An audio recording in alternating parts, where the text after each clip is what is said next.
आवाज आ रही है जी सबको? जी सर आ रही है। ठीक है। अच्छा मुझे थोड़ा स्क्रीन का बताइएगा कि ये क्लियर शो हो रही है कि नहीं। मैं थोड़ा सा लिखता हूँ इधर। क्लियर है ठीक सर। है।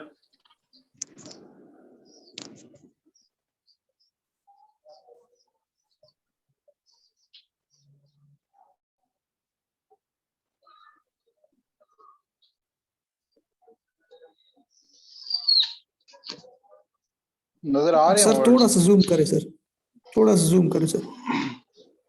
ओके अब सर, ना बताएं। ओके। ठीक है। अच्छा जी, हमारी थोड़ा सा बच्चों को चलो ज्वाइन करने थे सारों को, लेकिन थोड़ा सा आपको बता दूं कि असल जो ऐसे है ना वो आज हमारा ही स्टार्ट आज होगा। कल तो मैंने आपको थोड़ा सा सिलेक्शन के बारे में लेक्चर दिया था, क्योंकि वो भी एक बड़ा अहम सब्जेक्ट है। ठीक है। लेकिन जो मेजर चीज है ऐसे वो आज से ही स्टार्ट होगा। ठीक है।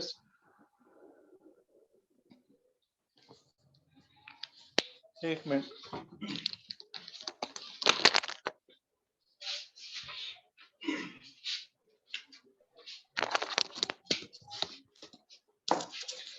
जी देखिए, ऐसे के ना पहले थोड़े से हिस्से डिस्कस कर लेते हैं, कितने होते हैं। स्ट्रक्चर थोड़ा सा ना इसका डिस्कस कर लेते हैं। पहली चीज जो इसमें होती है ना ऐसे में, सबसे पहले वो होता है आपका स्टांस जो आप लेते हैं किसी भी स्टेटमेंट के बारे में, जिसे कहते हैं थीसिस स्टेटमेंट। ठीक है। It is your stance. ठीक है। दूसरी उसके बाद जो चीज आती है जो कि जरूरी है, उसके बगैर ऐसे पास नहीं होता, तो वो है आउटलाइन। ये एग्जामिनर डिमांड करता है। ठीक है। आउटलाइन के बाद आता है जी इंट्रोडक्टरी पैराग्राफ, मतलब आपका इंट्रोडक्शन का जो पैराग्राफ होता है जिसमें आप ओवरव्यू देते हैं वो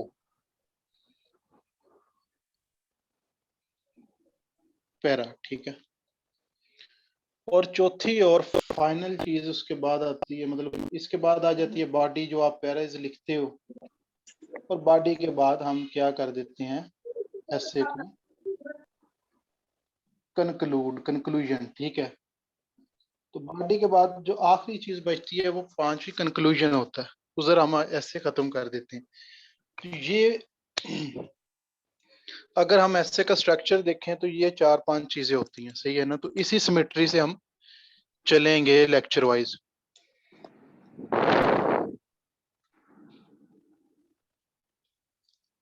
ठीक है ना?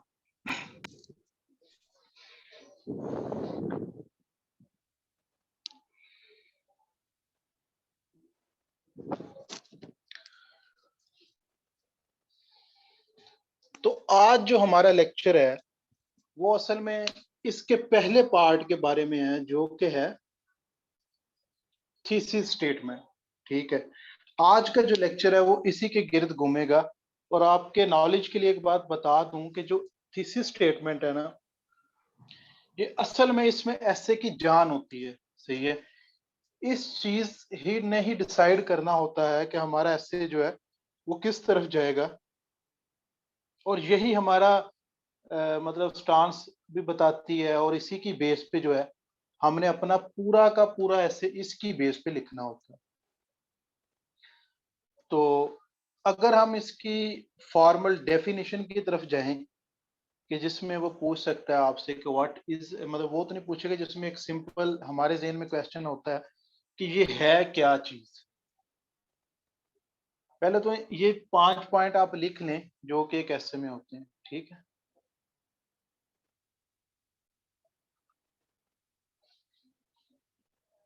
ये प्लीज लिख लें। जी सर, लिख लिए सर। लिख लिया सर। लिख लिया, चलें, अच्छी बात है।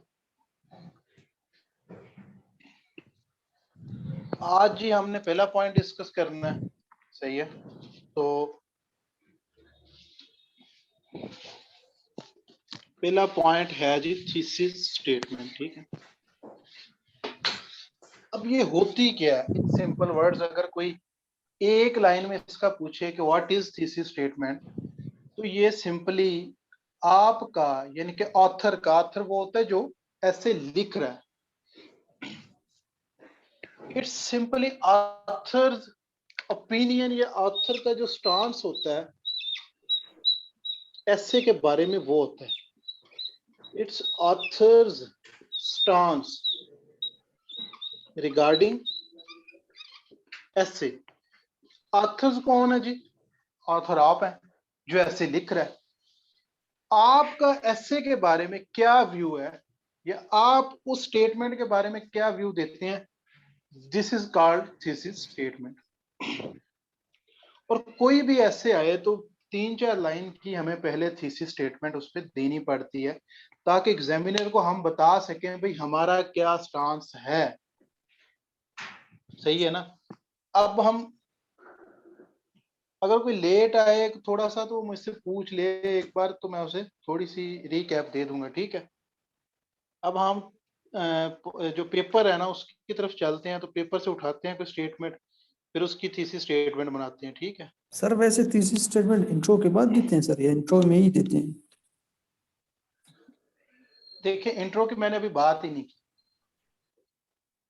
ठीक है, इंट्रोडक्शन जो पैराग्राफ है वो बाद में लिखेंगे। पहले हमने थीसिस स्टेटमेंट है जो हमारा बेसिकली जो इंट्रोडक्टरी पैराग्राफ जो होता है ना, उसकी जो जान होती है वो थीसिस स्टेटमेंट होती है। ठीक, इंट्रोडक्टरी पैराग्राफ में हम आउटलाइन वाली चीजें भी डाल देते हैं, दूसरी चीजें भी डाल देते हैं। ठीक है, लेकिन इसमें हम सिंपल अपना स्टांस देते हैं कि हम उस पार्टिकुलर स्टेटमेंट के बारे में क्या सोचते हैं, ये होता है। थोड़ा सा आपको एग्जांपल देता हूं, फिर आपको बात समझ आ जाएगी।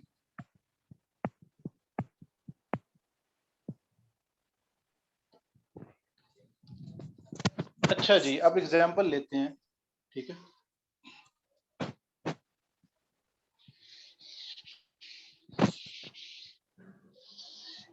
अस्सलाम वालेकुम वालेकुम सलाम। सर। ये जो हमने ऐसे राइटिंग में जो है आउटलाइन बनानी होती है, या सिर्फ हम अपने रफ स्केच की भी बनाते हैं? हमने पेपर में बनानी होगी या नहीं? देखिए अभी तो आउटलाइन का टॉपिक नहीं आया, अगले में मैं बताऊंगा। लेकिन इन सिंपल आपको बता दूं, आउटलाइन जरूरी है, बनानी होती है। उसने ना ऊपर ऐसे की जब इंस्ट्रक्शंस देता है ना उस पर वो लिखता है कि मेक एन आउटलाइन। ठीक है, ओके ओके, तो ठीक है। जब उसने इंस्ट्रक्शन दे दिया फिर नहीं बनाएंगे तो समझ जाए नंबर कटेंगे। हम्म, सही है। जी, अब थैंक यू। हम कोई स्टेटमेंट लेते हैं ऐसे की, उस पर देखते हैं उसकी थीसिस स्टेटमेंट कैसे बनाते हैं। ठीक है, एक सिंपल स्टेटमेंट है जी, ये 2020 के ऐसे की है। Do we really need literature in our lives. नजर आ रही है सबको? Yes, जी sir. सर आ रही है। अब देखें, उसने हमारे सामने क्वेश्चन दे दिया, ये एक स्टेटमेंट, क्वेश्चन टाइप स्टेटमेंट दे दिया, तो उसने हमसे क्या पूछा है?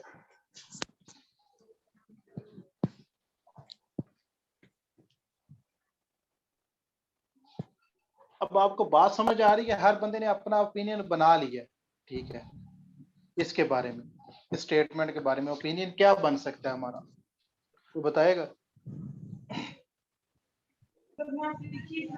अस्सलाम वालेकुम सर। सर एक्चुअली ये जो अगर हम इसको यस में आंसर करेंगे that yes we really need literature in our life, तो ये तो फिर वो वाला ऐसे हो जाएगा जो सिंपल नॉर्मल ऐसे होता है।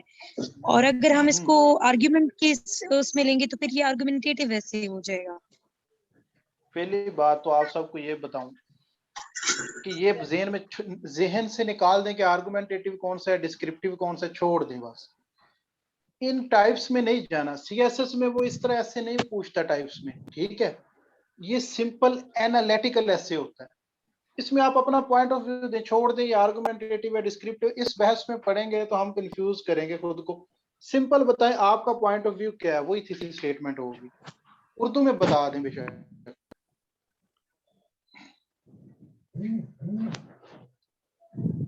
जी को बताएगा कि मैं ही बताऊं फिर एंड पे? सर इसमें स्टांस अगर मैं अपना लेती और हूँ आप तो ही मैं बता दें। नहीं बताएं, आप सादिया बताएं।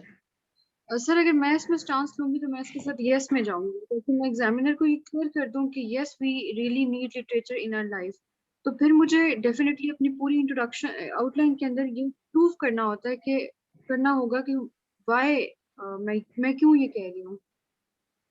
हाँ, मतलब ये अब एक स्टांस है, देखें इसके दो स्टांस हो सकते हैं, या आप कह सकते हैं कि यस ठीक है या नो सही है, तो यही थीसिस स्टेटमेंट होती है जो आपका स्टांस होता है। अब आपका स्टांस है कि जी हमें लिटरेचर की हमारी जिंदगियों में जरूरत है, ठीक है, तो अब इसका जब हमने थीसिस स्टेटमेंट बनानी है तो हमने ये वाले वर्ड इस्तेमाल नहीं करने होते कि हम सीधा सीधा कह दें yes we really need literature in our lives, नहीं, हमने बात यही करनी है। हम रफ में ये लिख लेंगे कि हमारा स्टांस है जी, लेट्स से हम अपना इस पे स्टांस दे देते हैं, मैं भी यही स्टांस लूंगा कि जी हमें जरूरत है लिटरेचर की।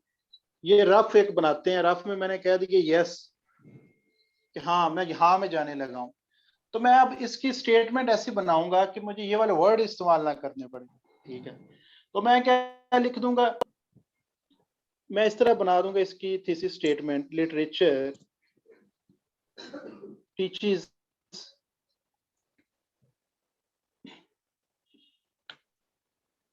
the people important lessons of life. Therefore, the presence of literature is necessary in our, क्या बनेगा जी, the presence of literature is necessary in our lives। समझ आई ये बात? नजर आ रहा है? मतलब सर जो हमारा टॉपिक होगा हमने उसकी पैराफ्रेजिंग टाइप करके लिख देनी है।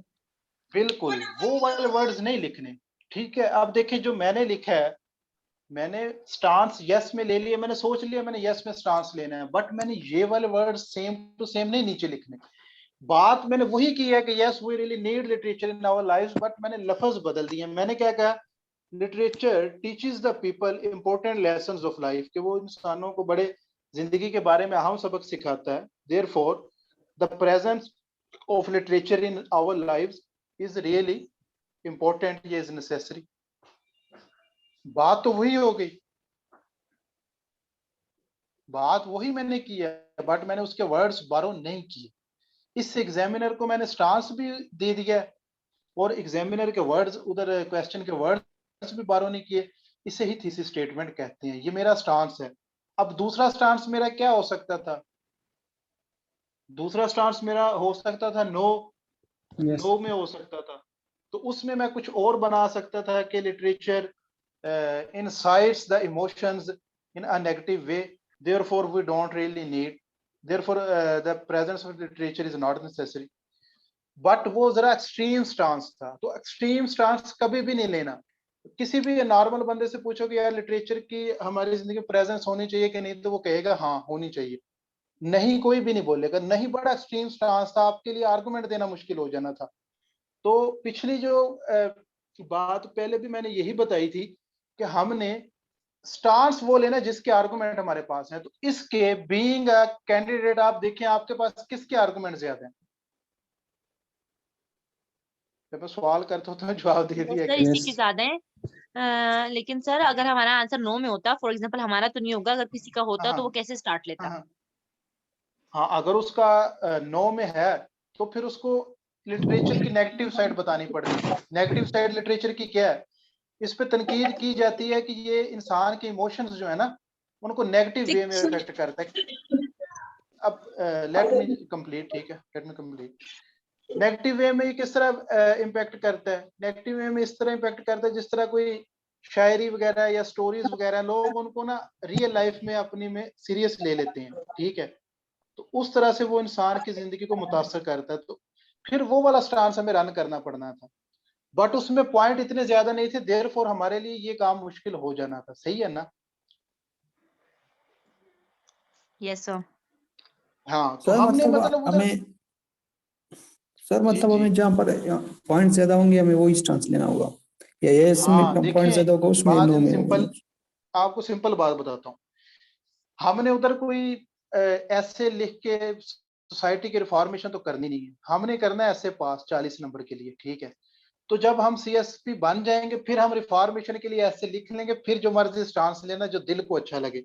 उधर स्टांस वो लेना है जिससे नंबर आए, जिससे हमारे आर्गुमेंट पूरे हों, ठीक है ना। Yes sir. और जब मैं पॉइंट्स की बात करता हूं तो कम से कम 13 प्लस या 13 से 14 15 16 इतने पॉइंट हमारे जहन में बनने की कैपेसिटी होनी चाहिए, ठीक है। अगर किसी ऐसे का हमें बहुत अच्छी तरह से समझ आ गई है बट हमें उसके पॉइंट 3 4 से ज्यादा नहीं बन रहे, तो बात समझ लें कि हमें वो ऐसे नहीं करना, ठीक है ना। क्योंकि जब हमने इतना लंबा 2500 वर्ड कैसे लिखना है, तो जब 14 15 पैराग्राफ बनाएंगे तो भी तो 2500 वर्ड होगा ना, अदरवाइज तो वो जल्दी खत्म हो जाएगा, ठीक है। तो 14 15 पॉइंट से एग्जामिनर जो है ना वो बहुत खुश हो जाता है। और अगर कोई बहुत ज्यादा 20 30 लिख देता है तो वो अपने लिए मुश्किल खड़ी करता है। तो 14 15 पॉइंट इज फिजिबल, 14 हो गए 17 हो गए 18 इसके दरमियान ठीक है, इतने ही बड़े होते हैं, सही है ना। ये वाला तरीका वो है जिससे आपके 40 आ जाते हैं, ठीक है, वो आपको फेल नहीं करता।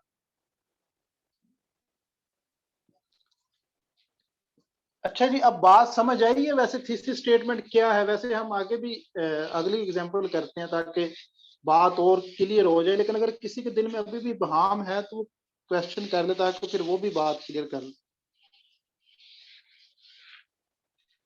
जी सर सर समझ आ गई। समझ आ गया, बस ये बता दीजिएगा सर, ये जी बता जी, दीजिएगा कि अगर लाइक इसकी जरूर हम अगर एक ही सेंटेंस लिखें या एक से ज्यादा भी लिख सकते हैं, और इसकी प्रॉपर एक लेंथ कितनी होनी चाहिए वो कम बस से बता कम ना, दीजिएगा।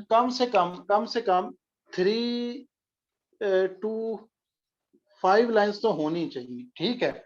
बिल्कुल एक लाइन में भी नहीं बता देना, 2 3 ठीक है सर, सेंटेंस हों थैंक यू। ताकि बात अगले को अच्छे से समझ आ जाए, सही है ना। सर ये कम से बता कम दें कि थीसिस स्टेटमेंट लिखने का आप इंट्रोडक्शन के बाद लिख सकते हैं, या मसलन सबसे आउटलाइन हम पहले बना जिधर रहे हैं? सामा भाई जिधर वो पूछेगा ना आपसे ऐसे, इधर फॉर एग्जांपल इधर ऐसे की स्टेटमेंट लिखी है, ठीक है, जी जी ये ऐसे की स्टेटमेंट है, तो सबसे जी जी पहला काम जो करना है वो यही लिखना है। उसे अपना स्टांस देना है ना पहले, स्टांस के जी जी मुताबिक ही नीचे आउटलाइन बनाएंगे। तो सबसे पहले लिखनी ये ऐसे की स्टेटमेंट है जी, हमने इधर से क्वेश्चन लिखना शुरू किया तो पहले थीसिस स्टेटमेंट हमने दे देनी है इधर ही, ठीक है। ठीक है। अच्छा, अब बात सुने, इसी का नाम, इसको थीसिस स्टेटमेंट दे के इधर नीचे 3 4 लाइंस की दे देनी है, नीचे आउटलाइन आ जाएगी हमारी। अगर इसको नाम ठीक आपने बेशक ठीक इंट्रोडक्शन का देना तो वो नाम दे ले, है तो ये आपका स्टांस ही, ठीक है, जी तो जी जो मर्जी नाम दे ले, ठीक है, इधर लिखिए जी सर, उसमें आप समझ शुरू रहे में। हैं। और सर सर ये कोई आउटलाइन सवाल से अबव आपका? आएगी थीसिस? हाँ हाँ, पहले सर स्टार्स देंगे तो आउटलाइन बनाएंगे ना उस पे। अच्छा, तो सर अगर हम ऐसा करें, हम उनको पहले अपनी आउटलाइन बता दें कि हमारे जहन में ये पॉइंट्स हैं, और फिर जब हम हाँ इंट्रोडक्शन स्टार्ट करें, इंट्रोडक्शन के स्टार्ट में हम लिख लें हाँ, यही थीसिस देखिए स्टेटमेंट। इंट्रोडक्शन के स्टार्ट में तो दोबारा लिखनी ही है, बात अच्छा। समझ रहे हैं? वो तो जी दोबारा जी लिखनी ही है, लेकिन मैं पता क्या चाह रहा हूँ, मैं चाह रहा हूँ कि आप उसको जब ये पहले बता देंगे ना, जी और ये आपकी अच्छी बनी होगी, तो जी जी। इंट्रोडक्शन तक आते आते वो वैसे ही आपको पास कर चुका होगा, बात समझ रही हैं? चलें वो ठीक है, आपकी सही। स्टेटमेंट देखेगा, वो आपकी आउटलाइन देखेगा, वो कहेगा थीसिस में समझ आ गई है, आउटलाइन में रेलिवेंट पॉइंट है, इंग्लिश ठीक है, तो वो जी इंट्रोडक्शन पैरा तक जब पहुंचेगा वो सोच चुका होगा कि इसको मैंने 40 प्लस देने हैं, ठीक है। बिल्कुल बिल्कुल तो बिल्कुल। मैं वो वाला तरीका बता रहा हूँ जिससे वो आपका इंट्रोडक्टरी पैराग्राफ पढ़े ही ना। जी सही है, जी ठीक है हमने सर। जरूर उसे पढ़वाना है, उधर पढ़ते पढ़ते मिस्टेक निकल आएगी फिर। जी ये सही बात बात है। ठीक है। और आप जी ठीक है। यकीन करें, एग्जामिनर आजकल आउटलाइन पे पास फेल कर रहा है, क्योंकि इतने एसेज होते हैं वो चेक नहीं कर पाता, 17,000 ऐसे। सही बात है। तो उसे वो स्टेटमेंट देखता, नीचे आउटलाइन देखता, उसे समझ लग जाती है कि बच्चा किधर फिर रहा है। सही है। सही बात है। सही बात है। सर ये बता देंगे, ये सिंपल और बिल्कुल सिंपल लैंग्वेज में लिखनी है ना, कोई जिससे कि लेमैन को भी समझ आ जाए जिसमें। अक्सर लोग देखा है वो बड़ी एडवांस किस्म की वोकेबलरी यूज कर लेते हैं। हाँ, एडवांस वाले ज्यादा रह जाते हैं ना, इसीलिए। अब जो एडवांस किस्म की वोकेबलरी इस्तेमाल करते हैं ना, उनकी सारी एडवांस वोकेबलरी शुरू शुरू में ना खत्म हो जाती है, बाद में वो अपनी कॉमन लैंग्वेज में आ जाते हैं, ठीक है। तो इससे अच्छा आप कॉमन बंदे की लैंग्वेज इस्तेमाल करें ताकि हर बंदे को समझ आए, ठीक है ना। अच्छा चले अगले की बनाते हैं आपसे, आप चैट में ना मुझे बना के भेजें, ठीक है।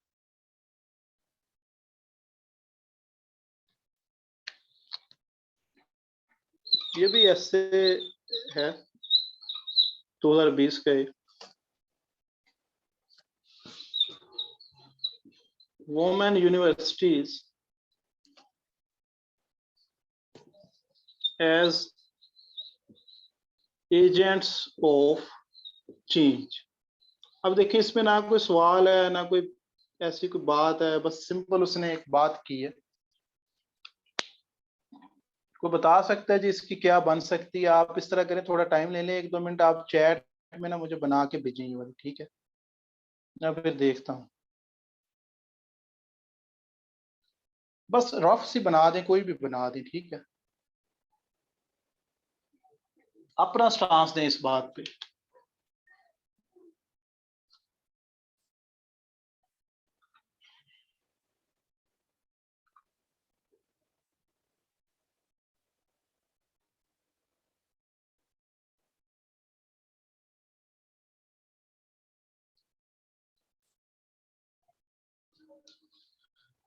बना के भेजे, मैं फिर चेक करता हूँ।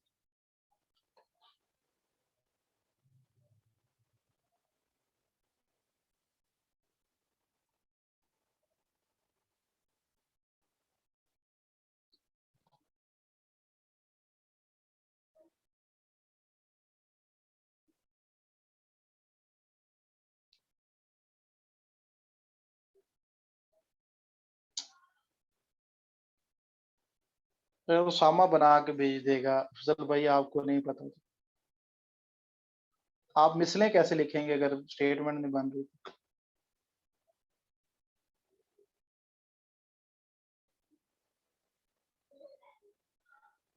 जैसी भी आती है बना दें बस, ठीक है। मुझे मकसद ये है कि हमें बात समझ आनी चाहिए, ठीक है। सर क्या बनाना है? थीसिस स्टेटमेंट बनाइए, मैंने आपको टॉपिक लिखाया है ना, इसकी ना थीसिस स्टेटमेंट बनाए रफ सी, जैसी भी बनती है। Women universities as agents of change.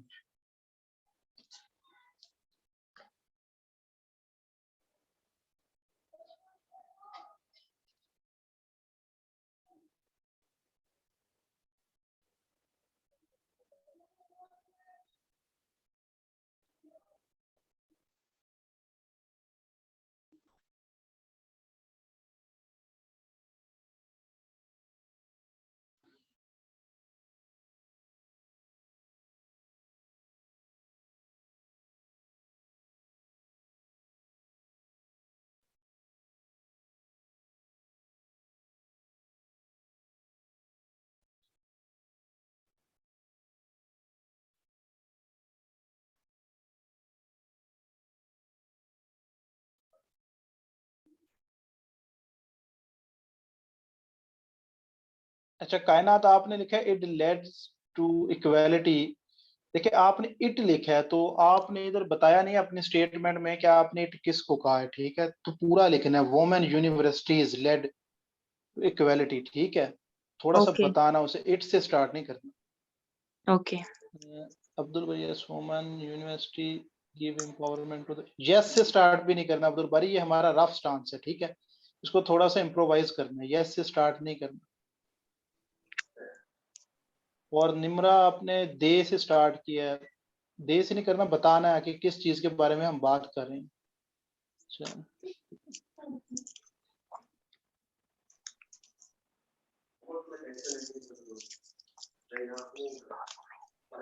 अच्छा सादिया, डेवलपमेंट से ज्यादा बेहतर था अगर हम थोड़ा वोमेन डेवलपमेंट कर देते या वोमेन एम्पावरमेंट कर देते, ठीक है, बाकी ठीक है आपकी।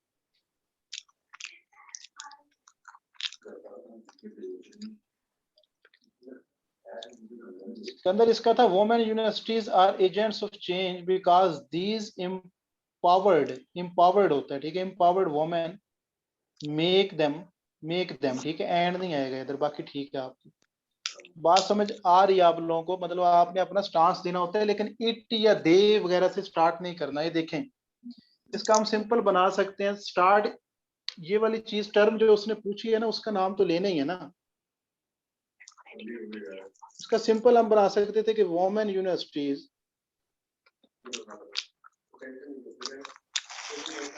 Play an important role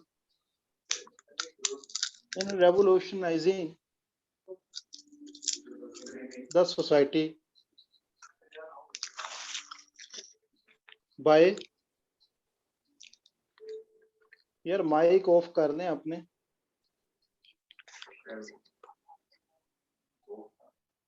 revolutionizing the society by giving या by producing empowered women, ठीक है, women, ठीक है,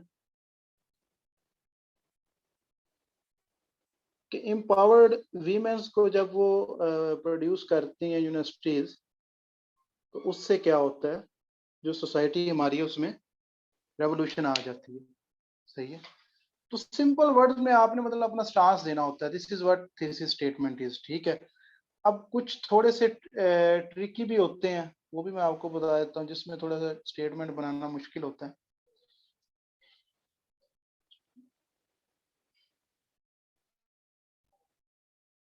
ठीक है सुंबल, बेहतर है।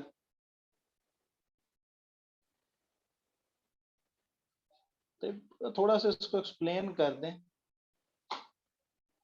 देखें अवैस भाई, वुमेन यूनिवर्सिटीज जमा है तो फोकसीज नहीं आएगा, फोकस आएगा, ठीक है, बाकी ठीक है।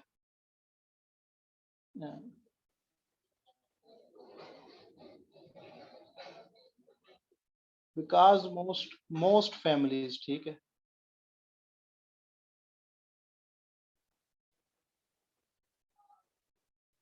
देखें वुमेन यूनिवर्सिटीज तो को एजुकेशन होती नहीं है अफजल, तो ये क्या इक्वालिटी की बात की जा रही है, वुमेन यूनिवर्सिटीज तो जेंडर डिस्क्रिमिनेशन ही होती है, उधर सिर्फ एक ही जेंडर पढ़ता है, ठीक है ना। वुमेन यूनिवर्सिटीज इतना बड़ा लिखा हुआ, तुम फिर को एजुकेशन तक डाली जा रही हो। अच्छा जी, अब अगली थोड़ी सी आपको बताता हूँ, जो कि एक स्टेटमेंट थीसिस स्टेटमेंट उसकी बनाते ना अक्सर लोगों को मसला आता है, तो वो वाली टाइप डिस्कस करते हैं कि जो थोड़ी सी ट्रिकी टाइप है। ये ठीक है, ये चीज आपको समझ आ गई है, सही है। अब एक और ट्राई करते हैं, सही है।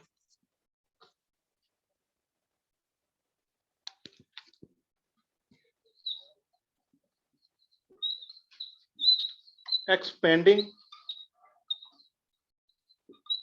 इंफॉर्मेशन टेक्नोलॉजी,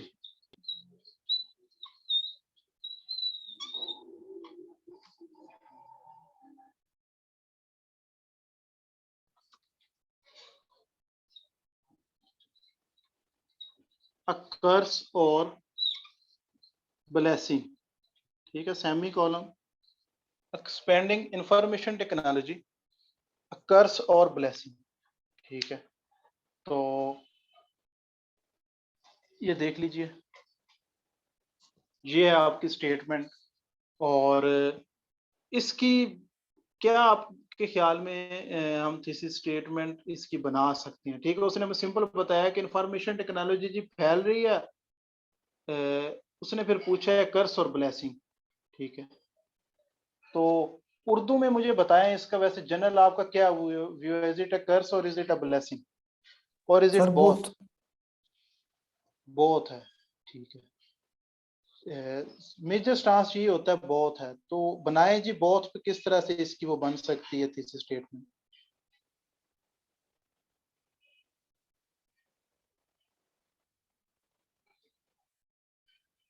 सर इसमें हम एक स्टांस भी तो ले सकते हैं, मतलब उसमें मैं 2-3 पॉइंट्स एंटीथीसिस भी दे सकती हूँ, लेकिन अगर मैं इसमें ज्यादा किसी एक स्टांस की तरफ देखिए, बात करूँ। बात यह है कि एक स्टांस बिल्कुल ले सकते हैं, कोई मसला नहीं है लेने में, ठीक है, ले सकते हैं। बट समटाइम्स ऐसा होता है इंफॉर्मेशन टेक्नोलॉजी ना इज अ, क्या ऐसे कहते हैं, ये डबल एज वर्ड है, ठीक है, तो इसके फायदे भी हैं और नुकसानात भी हैं। तो कई बार हमें ऐसा हो जाता है हमारे पास पॉइंट पूरे ना बने तो हमने दोनों साइड्स लेनी पड़ जाती है, ठीक है। बट जब दो साइड्स लेनी भी हैं तब भी हमने बताना है कि इसकी जो साइड है, कौन सी साइड है जो हल्की और कौन सी साइड जो है वो ज्यादा डोमिनेट करती है। सही है, तो सम टाइम्स हमें दो स्टांस भी लेने पड़ जाते हैं। आप सोचें कि अगर हमारा स्टांस ये है कि जी इंफॉर्मेशन टेक्नोलॉजी एक ब्लेसिंग है, लेकिन ब्लेसिंग के साथ साथ जैसे ही इस पे इनोवेशन आती गई है तो इसके कुछ नुकसानात भी हैं। सही है, तो इस तरह की स्टेटमेंट भी हमें बनानी पड़ सकती है, हमारे जहन में ये चीज रहनी चाहिए। कुछ चीजें ऐसी होती हैं उनकी दोनों साइड्स इग्नोर नहीं कर सकते हैं। तो अगर हम दोनों साइड्स की स्टेटमेंट बनाते हैं तो हम किस तरह से बनाएंगे, आप जरा इसको ट्राई करके देखें, फिर मैं आपको बताता हूँ।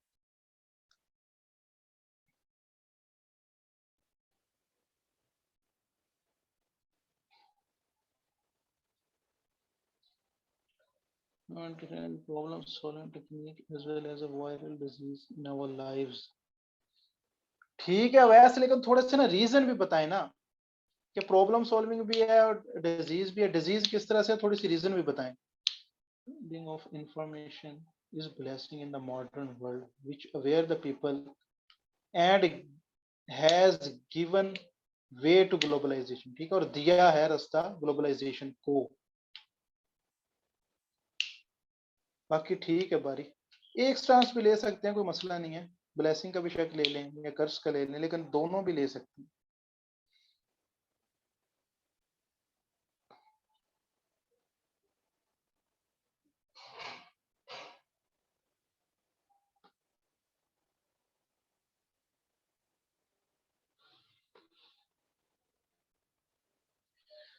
अच्छा, मैं आपको बताता हूँ थोड़ा सा दोनों तरफ स्टांस किस तरह लेते हैं इसका। नीचे लिख देता हूँ।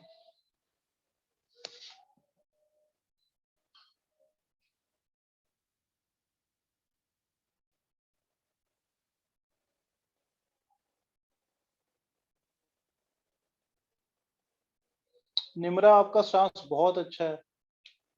ये जबरदस्त स्टांस है कि information technology is either a curse or a blessing, it depends on how we use it and in what way we use it. ठीक है, ये करें, ये थोड़ा सा ना वी का इस्तेमाल ना करें, ये फर्स्ट पर्सन प्रोनाउन हो जाता है। ठीक है, फर्स्ट पर्सन यूज करना, ना सेकंड करना, थर्ड करना, हाउ वन करनी। ठीक है, expanding environment is a double-edged sword as it brings multiple opportunities as well as challenges। सही है, बहुत अच्छा है। ठीक है, ये बहुत अच्छा है, आपने बता भी दिया कि जो ब्लेसिंग्स हैं वो ज्यादा हैं। सही है,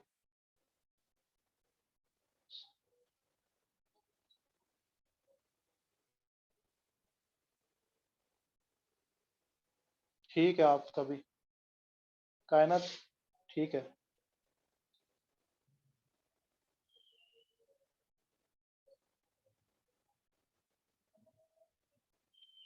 ठीक है।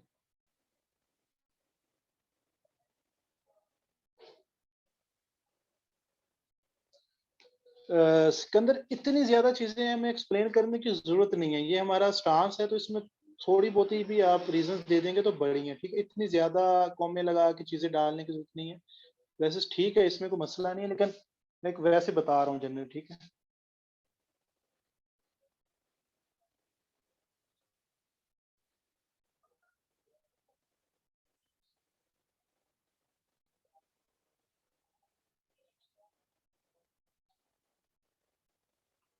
वैस exchange working class human beings, इसकी बात की समझ नहीं। आप कह रहे हैं कि इसने बंदों को कंप्यूटर से रिप्लेस कर दिया।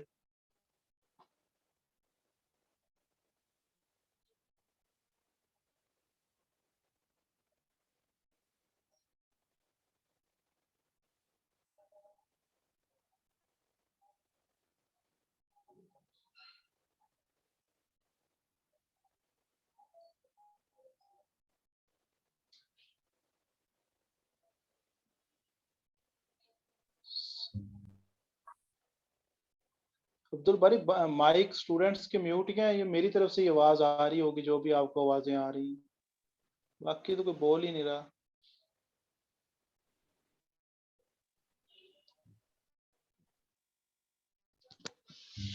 अच्छा जी, ये वैसे बेहतरीन चीज इस तरह साथ ने लिखा है कि आप लिखते हैं सिंपल के डबल एस वर्ड है, ठीक है। बाकी वो निमरा ने भी अच्छा लिखा था कि it is upon the usages of the person. If a person uses it for negative purposes, then obviously it is a curse, and if one uses it for its benefit, for one's benefits, then obviously it is a blessing. तो इस तरह का stance भी हम ले सकते हैं, दोनों तरफा, उसमें कोई हर्ज नहीं है, सही है।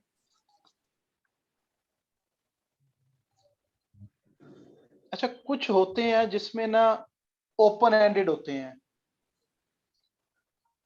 उसको थोड़ा सा डिस्कस कर लेते हैं कि ओपन एंडेड ऐसे आ जाए तो उसकी क्या स्टांस लेना। अब ओपन एंडेड की मैं आपको एग्जांपल देता हूं, वैसे अब आते नहीं है ओपन एंडेड, लेकिन फिर भी आ जाते हैं।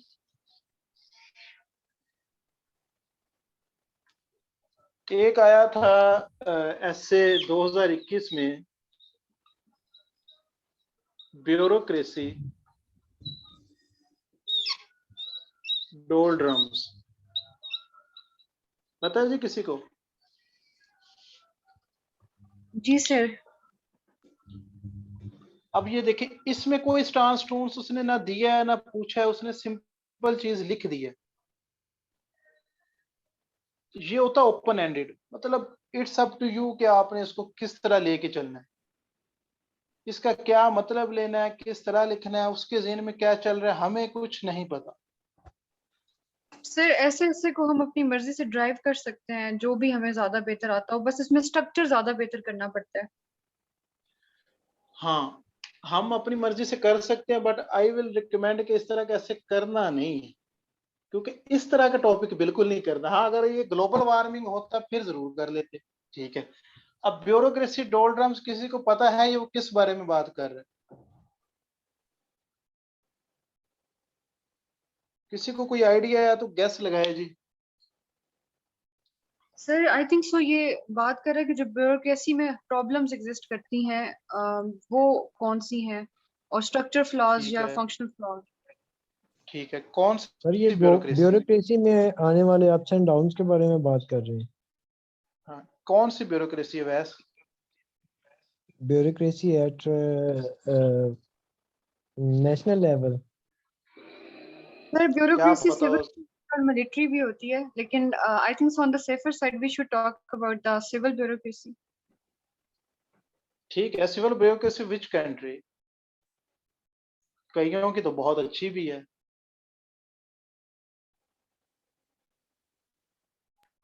सर अब इसमें अब एरिया भी ब्यूरोक्रेसी, डिफाइंड नहीं है, तो आई थिंक सो कि हमें फिर पाकिस्तान की अगर हम बात कर लें, या पहले जेनेरिक बात कर लें और उसके बाद फिर हम केस स्टडी ऑफ पाकिस्तान भी दे सकते हैं। अब इस ऐसे में सबसे खतरनाक जो बात थी वो यही मसला था ना कि उसने एरिया डिफाइन ही तो नहीं ये किया, उसने पाकिस्तान से ओपन एंडेड रिलेटेड ही छोड़। होगी। पाकिस्तान का नहीं लिखना अब ना, क्योंकि उसने लिखा ही नहीं है। जब पाकिस्तान की ब्यूरोक्रेसी का, तो फिर किस तरह बंदा पाकिस्तान पे ऐसे लिख दे? इसीलिए इस तरह के ऐसे जो होता है वो डेंजरस होता है। लेकिन अगर कभी लिखना पड़ जाए और उसने हमें एरिया बताया ही नहीं है, ठीक है ना, उसने कहा कि पाकिस्तान ब्यूरोक्रेसी इन डोलड्रम्स, कुछ भी नहीं उसने बताया, तो हमने क्या करना है, पहले फिर जनरल पूरे वर्ल्ड की बात करनी है, और to be on safe side Pakistan के भी 3-4 पॉइंट एंड में डाल देने, सही है, to be on safe side, ना ही सिर्फ पाकिस्तान पे लिखना, ना ही पूरी वर्ल्ड पे लिख देना, ठीक है, लेकिन स्टार्ट वर्ल्ड से ही लेना है क्योंकि उसने एरिया डिफाइन नहीं किया हो, इसलिए, सही है ना। तो ये ओपन एंडेड है, इस पे क्या स्टांस लेना है ये अब आप पे है, आप वर्ल्ड का भी ले सकते हैं, पाकिस्तान का भी ले सकते हैं, बट बेहतर वही होगा जिसमें आप दोनों की ही बात करें, ठीक है।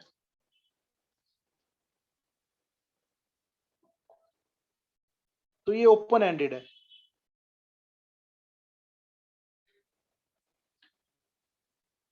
चलें जी, अगला एक आपको बताते हैं, सेमी कॉलम वाला ये, इस तरह के ऐसे नहीं करने हैं, विल रिकमेंड, ठीक है, जिसमें चीजें क्लियर ना हो, करना वही है जिसमें बात समझ आ जाए। मैं आपको दो ऐसे लिखवा की स्टेटमेंट लिखता हूं, आप बताएं कौन सा करेंगे, ठीक है।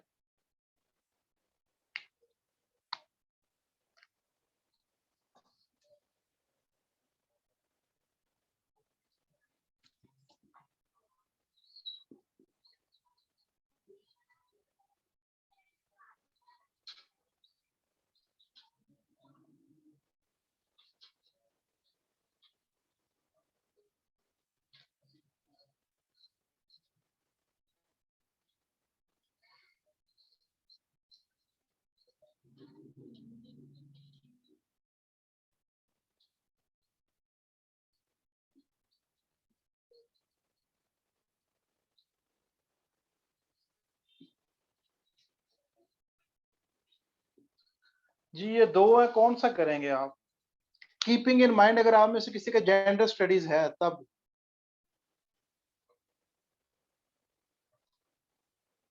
ठीक है सादिया, आपका, आप जेंडर इक्वलिटी करेंगे, सही है।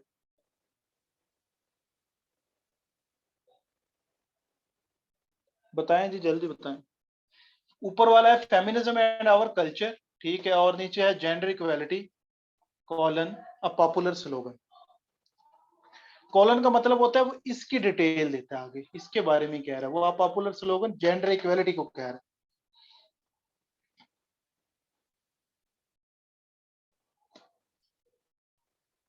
अच्छा जी, ये है कोई बीच में मुजाहिद फेमिनिज्म वाला, तो वैस भाई जस्ट इसीलिए कि सारे जेंडर इक्वलिटी कर रहे हैं, मैं फेमिनिज्म करूंगा, इसलिए तो नहीं कहीं सिलेक्ट किया ये।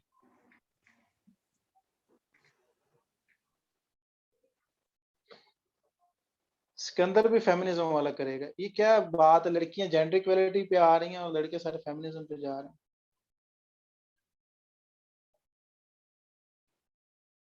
बहुत अच्छे।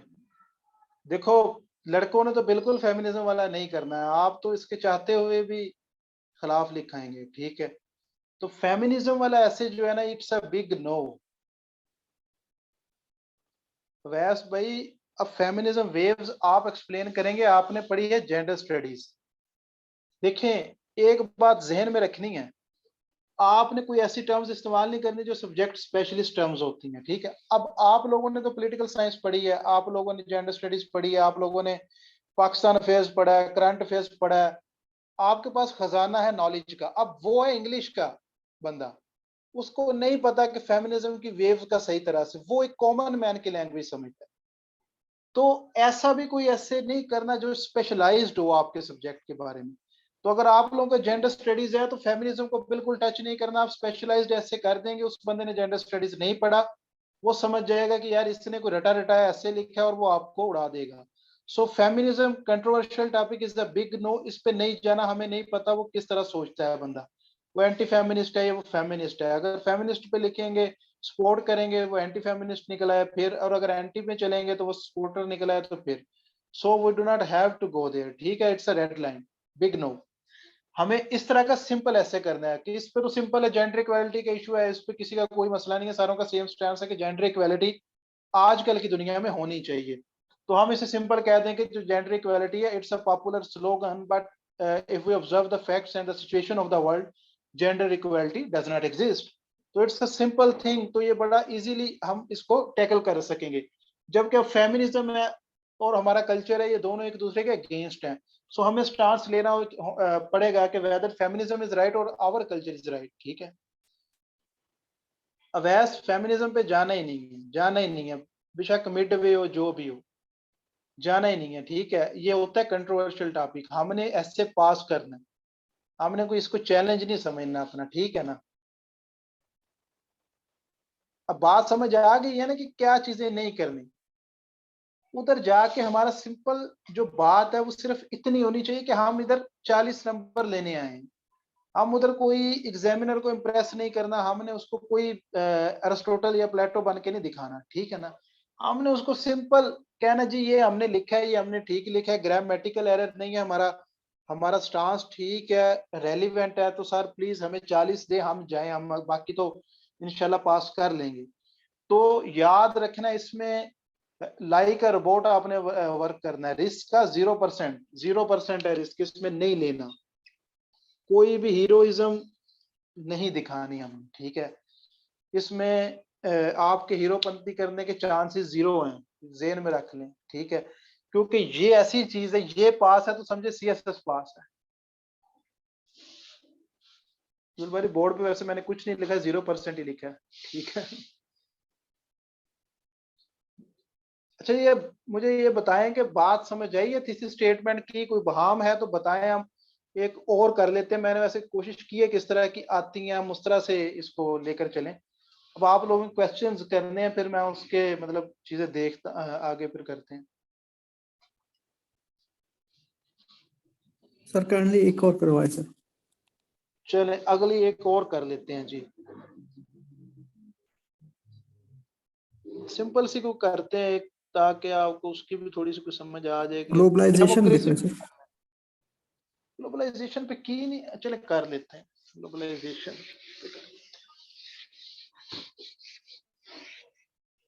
ग्लोबलाइजेशन पे एक ऐसे आया था, वही देख लेते हैं। Pros and cons of globalisation, बहुत ही सिंपल ऐसे है, इससे सीधा ऐसे कोई हो नहीं सकता था। तो यही चांस था बच्चों के पास करने का, ज्यादा ने यही किया था और पास भी हुए बहुत लोग। बनाए जी इसकी, फिर बाद में मैं बताऊंगा इसकी किस तरह बनाते हैं। अब ये देख लें, अगेन डुअल स्टांस वाली गेम है इसमें, तो ये आप बताएं किस तरह बनाएंगे। सारे एक बार ना बना के देखिएगा। ठीक है, मैं आपकी चेक करता जाऊंगा, तो देखें इसी तरह चीजें आती हैं जब आप प्रैक्टिस करते हैं। ठीक है, उसको जरा करके देखें। अब लिख लें टॉपिक। उसने पूछा है जी pros and cons of globalization, 2021 के ऐसे का ये स्टेटमेंट है, और सबसे ज्यादा कैंडिडेट्स ने यही ऐसे किया था। और मैं उनकी चॉइस को वेल्डन चॉइस, अच्छी चॉइस कहूंगा, क्योंकि देखिए डज नॉट मैटर, अगर कोई ऐसे सारे कर रहे हैं तो आप इसीलिए ना करो कि जी सारे कर रहे हैं, आपने वही ऐसे करना जो आपको अच्छे से आता है, वेदर वो सारे हर कर रहे हैं या वेदर वो कोई भी नहीं कर रहा। ठीक है, करना वही है जो आपको अच्छे से समझ आता है और जिसके पॉइंट्स आपके पास हैं।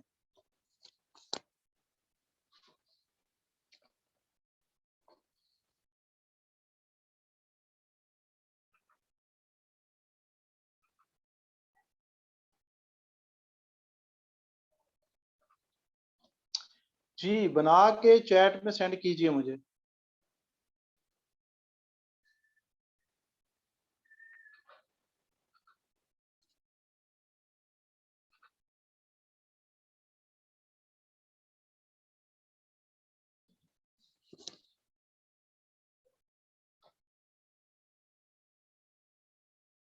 सर आप ग्लोबलाइजेशन का थोड़ा सा बताएं। अच्छा, आपको ग्लोबलाइजेशन का थोड़ा सा आइडिया नहीं है, एक बार आप बना लें, मैं फिर थोड़ा सा आइडिया दे देता हूँ। ठीक है, थोड़ा सा एक बार ट्राई कर लें। ठीक है, क्योंकि मैं अगर आइडिया देने बैठ गया तो आप लोग लिख नहीं पाएंगे। सिंपली बता दें आप प्रोज है या कौन है, ग्लोबलाइजेशन है क्या वो बाद में देखते हैं, वो तो मैं आपको टॉपिक ये करवाऊंगा, सही है, उस बारे में कोई मसला नहीं है।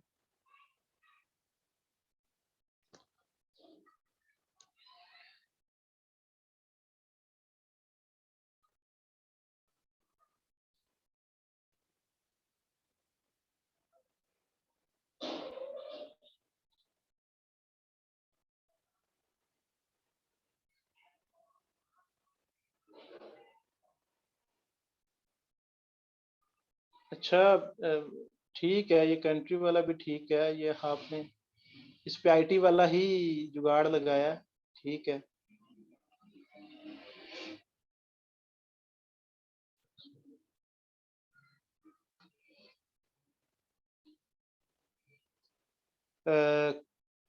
हाँ कमर, आपकी अच्छी स्टेटमेंट है, बट ये एंड न्यू फॉर कॉलोनियलिज्म बात समझ नहीं है, ठीक है, नियो कॉलोनियलिज्म होता है, तो नियो कॉलोनियलिज्म टर्म इस्तेमाल नहीं सर करनी, न्यू इसका फॉर्म काइंड ऑफ कॉलोनियलिज्म लिखना चाहता तो मिस्टेक होगी हाँ, सर। फिर ठीक है, फिर ठीक है, फिर ठीक है, मैंने कहा शायद नियो कॉलोनियलिज्म लिखा है। देखिए प्रोज इस्तेमाल नहीं करना अब्दुल बारी, ये उसमें से वर्ड नहीं उठाना, ठीक है। प्रोज होता है बेसिकली बेनिफिट्स, तो एडवांटेजेस वगैरह वाला वर्ड इस्तेमाल करना। आप लिखते globalisation provides benefit to the whole world, ठीक है।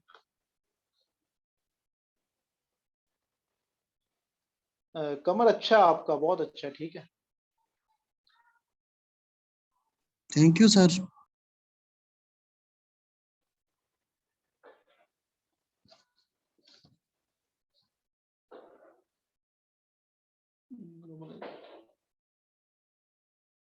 हाँ ठीक है अफजल, अब ये भी बता दो, हेल्प करती है तो इसका क्या है।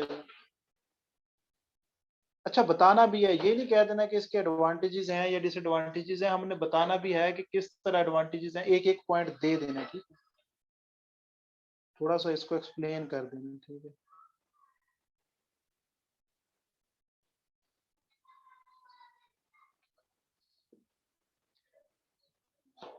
सर इसमें हमें दोनों एक्सप्लेन कर रहे हैं, प्रोज एंड कॉन्स। हाँ देखिए ग्लोबलाइजेशन के दोनों ही है, अगर हम फैक्चुअल सिचुएशन देखें, ठीक है। क्योंकि सर एक भाई ने, अब्दुल बारी भाई ने जैसे लिखा है कि world like village in which all the message would interconnect contact, तो ये भी ठीक होगा। बारी ने असल में वो कोशिश की है कि वो विलेज, वो लिखना चाह रहा था, इसने ग्लोबल विलेज बना दिया है दुनिया, ठीक है, लेकिन दूसरी जी साइड भी सर। बतानी है ना, इनइक्वालिटी भी तो इसने की है ना प्रोड्यूस। सादिया आपकी ठीक है, लेकिन इसमें थोड़ा सा ना, however it also brings, S की मिस्टेक्स नहीं करनी, ठीक है, इट आया तो ब्रिंग्स आएगा, बाकी अच्छी स्टेटमेंट है आपकी, सही है, it's a good one. S की मिस्टेक नहीं करनी, रिपोर्ट की तरह काम करना है इधर, थीसिस स्टेटमेंट में गलती की गुंजाइश नहीं है, वो इस पे पास फेल कर रहा होता है।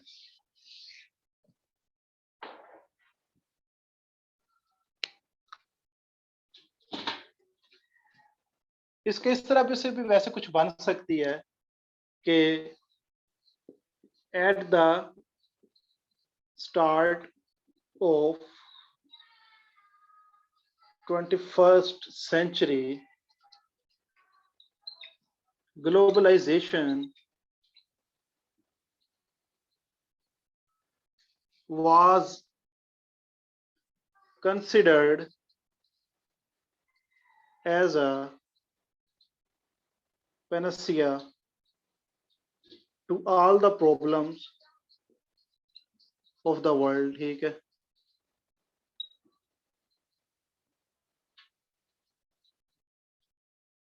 However, with the passage of time,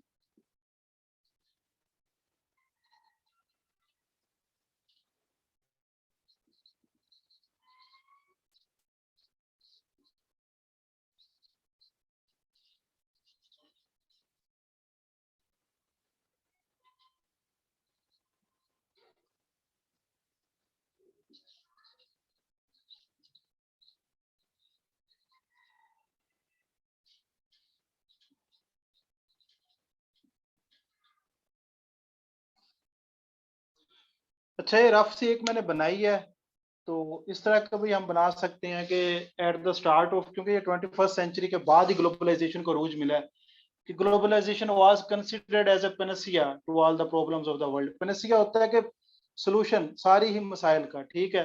तो इसको समझा गया था कि दुनिया के सारे मसाइल हल कर देगी। However with the passage of time, जैसे जैसे वक्त गुजरता गया, इट आल्सो बिकेम, ये खुद बन गई है रीजन, एक वजह फॉर फर्दर इश्यूज, या फॉर फर्दर, इसका कुछ कर दे डिसएडवांटेजेस या कुछ इस तरह का वर्ड कर दे, इश्यूज ज्यादा अच्छा नहीं लग रहा, ठीक है।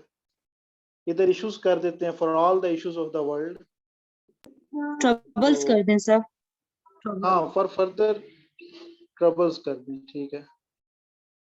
देखिए वर्ड ना रिपीट नहीं करने, इससे खूबसूरती कम होती है, ठीक है। बात समझ आ गई है? अगर मैंने इधर प्रॉब्लम यूज किया तो दोबारा प्रॉब्लम यूज नहीं करना, इश्यूज यूज किया दोबारा इश्यूज यूज नहीं करना, ठीक है।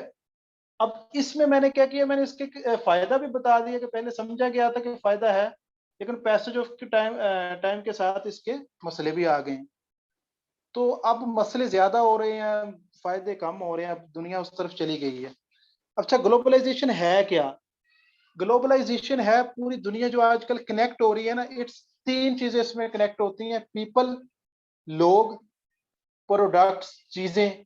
उसमें कार से लेके जहाज से लेके एक छोटी सी जो सुई है ना वो भी आ जाती है, प्रोडक्ट्स। तीसरी जो चीज है वो है आइडियाज, ठीक है। आइडियाज का जो एक्सचेंज है ना,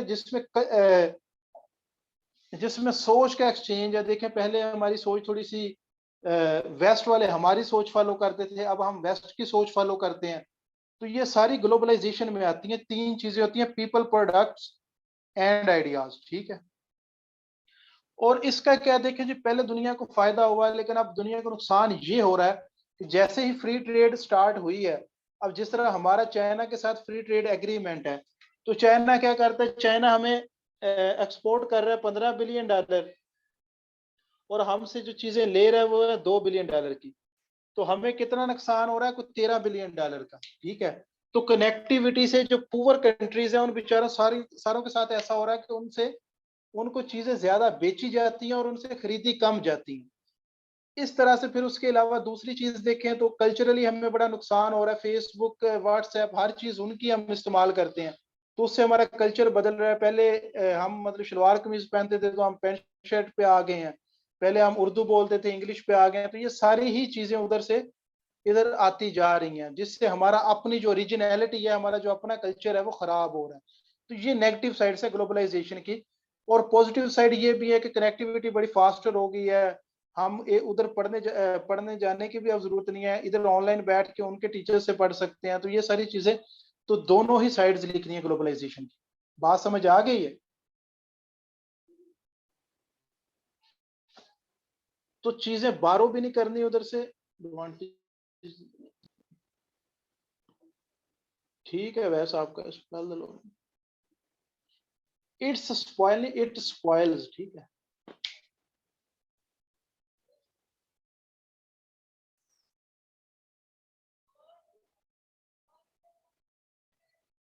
ग्लोबलाइजेशन पोजेसेस बोथ, ये आपने बहुत स्पेलिंग लिखी, पॉजिटिव एंड नेगेटिव इम्पैक्ट्स आएगा ना, ऐसा आएगा, क्योंकि पॉजिटिव एंड नेगेटिव दो है तो इम्पैक्ट्स आएगा, depending how it is deal by the respective countries, ठीक है।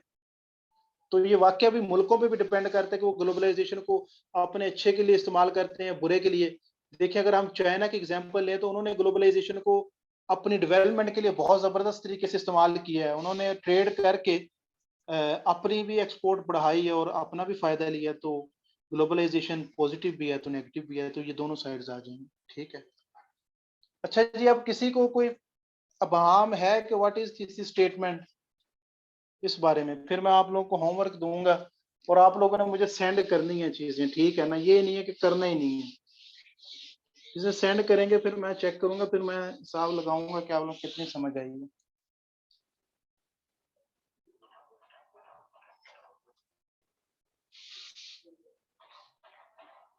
किसी का क्वेश्चन है तो पूछ ले, फिर आपको मैं होमवर्क देता हूँ जो आपने करना है।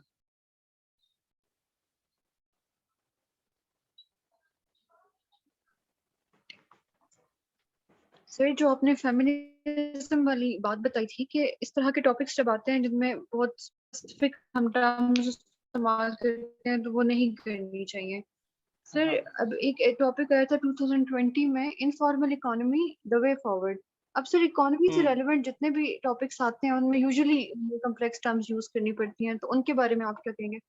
देखिए, कॉम्प्लेक्स ना करें, हर कॉम्प्लेक्स टर्म की ना एक सिंपल टर्म भी होती है, ठीक है, तो वो यूज करनी है। हर कॉम्प्लेक्स टर्म की एक सिंपल टर्म भी होती है, जिस तरह आप कह सकते हैं कि ये टर्म जो एक होती है, मेरे ज़हन में नहीं आ रही, वो जो इन्फ्लेशन, ठीक है, इन्फ्लेशन एक टर्म है, तो उसका मतलब होता है ना राइज इन द प्राइसेस, ठीक है, तो ये वाला जो राइज इन द प्राइसेस वाला हमने चीज इस्तेमाल करनी है, ना कि इन्फ्लेशन वाली। बात समझ आई? ठीक है सर। मतलब कॉमन मैन के लिए। अब आप एक मतलब रेडी वाले को बताओगे यार इन्फ्लेशन बहुत हो गया, तो वो कहेगा कि यार ये मतलब क्या, इवन के 10वीं के बच्चे को भी नहीं पाकिस्तान में पता। तो चीजें इतनी सिंपल होनी चाहिए कि 9वीं 10वीं का बच्चा भी आप कैसे पढ़े तो वो समझ जाए कि कहना क्या चाह रहा है। Clarity of thought and simplicity of language और रेलिवेंस, ठीक है, ये चीजें सर अभी आपने करेंगे क्या तो बताया था? क्राइसिस ऑफ इन्फ्लेशन को जो आपने बताया था रिप्लेस करने के लिए। इन्फ्लेशन होता है ना महंगाई, ठीक है, जी तो जी। हम सिंपल लिख सकते हैं कि बजाय कि इन्फ्लेशन इंक्रीज, हम सिंपल लिख देंगे the prices of the products या डेली कमोडिटी हैव इंक्रीज्ड, ठीक है, एक सिंपल चीज हो जाएगी। Yes yes. इस तरह लिखते हैं, तो मतलब चीजें सिंपल लिखनी है ताकि हर किसी को बात समझ आ जाए। अब्दुल बारी, बात ठीक समझ आ रही है? अच्छा, ये और कोई किसी का क्वेश्चन है तो बताए। इंशाल्लाह अगले में ना हम थीसिस स्टेटमेंट से आगे चलेंगे, आउटलाइन की बात करेंगे। इसका कोई क्वेश्चन है तो काइंडली कर ले, ठीक है। ये शायरी है तो धोखा दे रहा है क्या?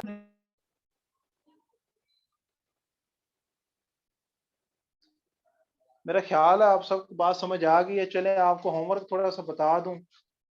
आपने क्या करना है, CSS 2018 के लेकर 2021 के जो एसए के पेपर हैं, इनमें से कम हर एक की 5-5 थीसिस स्टेटमेंट बनानी है।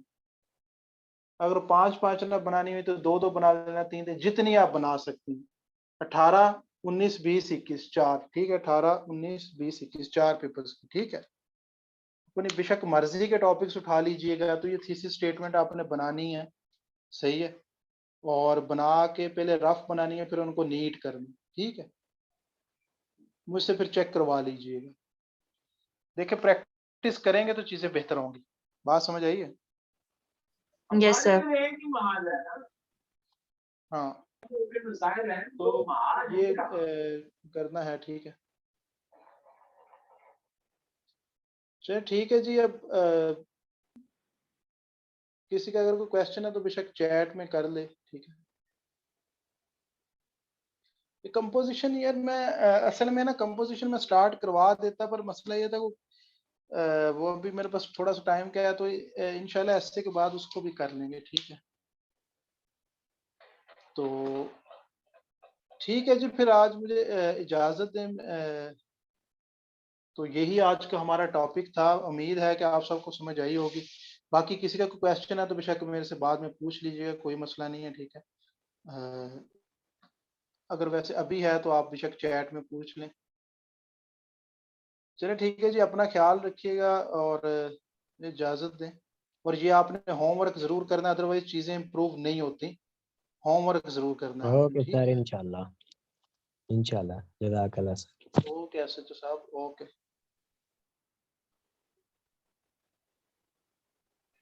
अल्लाह ओके हाफिज जी, सर। अल्लाह। अल्लाह हाफिज। अल्लाह हाफिज़ सर।